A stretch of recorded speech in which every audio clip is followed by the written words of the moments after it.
сәлеметсіздер ме, құрметті оқушылар. Бүгін сіздермен көміртек және оның қосылыстары атты сабақты бастаймыз. Бұл негізі көміртектің қосылыстарының түріне келетін болсақ, ең бірінші оның ең көп, яғни кездесетін қосылыстар органикалық қосылыстар. Яғни көміртек пен сутек негізінде түзілетін қосылыстар, мысалы оған метан, этан, бензин, спирттер, осы қосылыстарды жатқызатын боламыз. Мысал ретінде қосылыстар тірі ағзаларының құрамында болады. Және органикалық қосылыстан бөлек көміртектің оның бейорганикалық қосылыстары да көп. Яғни басқа элементтермен қарапайым осындай қосылыстар түзеді. Мысалға, оларға көмір қышқыл газын СО2, көміртек тотығы СО, көмір қышқылы H2SO3 карбонаттарды жатқызсақ болады. Жалпы көміртек оксиді, яғни оның оксидтеріне келетін болсақ, ең бірінші көміртек моноксиді немесе көміртек тотығы деп аталады. Толық, яғни ол көміртектің толық жанбаған түрі.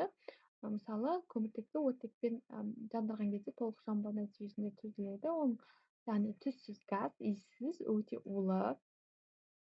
Көмір қышқыл газы, яғни СО2 екінші оксиді, немесе көміртек диоксиді. Реакциясы, яғни ол көміртекке оттек қосқанда СО2 түзіледі. Қасиеттер, яғни түссіз газ тыныс алу кезінде бөлінетін суда ериді. Келесі көмір қышқылы, яғни көмір қышқыл газын суда ерігенде көмір қышқылы түзеді. Яғни СО2 мен су қоссақ H2SO3 түзіледі. Бұл әлсіз қышқыл болып табылады. Ары қарай сонымен қатар көмір қышқылының тұздарын карбонаттар деп аталады. Оған мысалы кальций карбонаты, натрий карбонаты және калий карбонатын жатқызсақ болады. Енді көміртектің қосылыстарының табиғатта кездесуіне келетін болсақ, көбінесе олар ақтастың құрамында, көмірде, мұнайда, табиғи газда, тірі ағзалардың құрамында кездеседі.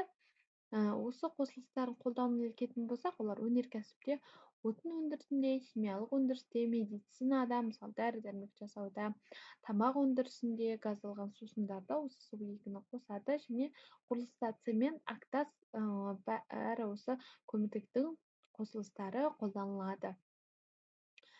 Жалпы көміртектің қосылыстары туралы қызықты мәліметтерге келетін болсақ, яғни көмір қышқыл газы өсімдіктердің фотосинтез процесіне қатысады. Көміртек қосылыстарының саны миллионнан асады. Органикалық химияда көміртек қосылыстарын зерттейді.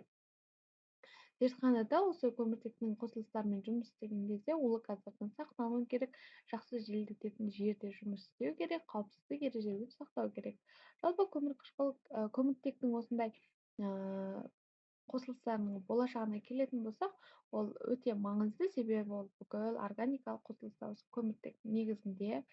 Сонымен қатар құрылыста жиі қолданылады және жаңа материалдар өндірісінде, медицинада, нанотехнологияда, энергетикада өте маңызды.